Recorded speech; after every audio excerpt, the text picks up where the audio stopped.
Numerology book எல்லாமே நிறைய போட்டிருக்காங்க. என்னோட கான்செப்டில் இது வரைக்கும் ஒரு 3,00,000 பேரை சந்திச்சிருக்கேன். கவுன்சிலிங், நியூமராலஜி எல்லாம் சம்மந்தமாக ஒரு 3,00,000 பேரை சந்திச்சிருக்கேன். என்னோட ஆய்வில் நான் பார்த்ததில் என்ன இருக்குது அப்படின்னா, இப்போ நீங்கள் கேட்டீங்க 22ன்னு கேட்டீங்க.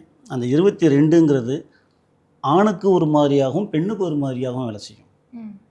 22 நாளே இப்படி தான் இருக்கும்னு சொல்ல முடியாது. 22ஆம் தேதி பிறந்த ஆண்களுக்கு ஒரு மாதிரியாகவும் 22ஆம் தேதி பிறந்த பெண்களுக்கு ஒரு மாதிரியாகவும் இருக்கும். இன்னொன்று, அந்த 22 தான் வேலை செய்யுதா அப்படின்னா அதுலேயும் ஒரு கொஷின் மார்க் இருக்குது.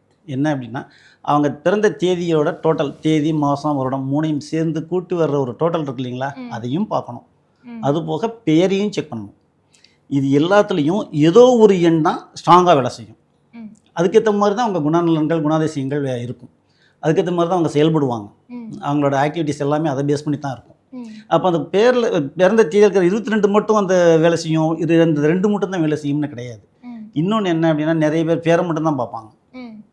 நான் ஆராய்ச்சி பண்ணால எனக்கு கிடைச்ச ரிசல்ட் என்ன அப்படின்னா, பேருங்கிறது உங்கள் உடம்புக்கு உள்ளது, இனிஷியலுங்கிறது உங்கள் பிளட்டு.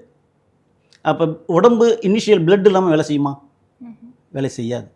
அப்போது இனிஷியலோட சேர்த்து தான் பேரை பார்க்கணும். இனிஷியலுங்கிறது பிளட்டு, பேருக்கு அந்த உடம்பு. சரிங்களா? அப்போ இனிஷியல் இல்லாமல் பேரை மட்டும் வச்சு செக் பண்ணுறதுனால பயன் கிடையாது. என்னோடய ரிசல்ட்டில், என்னோடய ஆராய்ச்சியில் அது கிடச்சிருக்கு.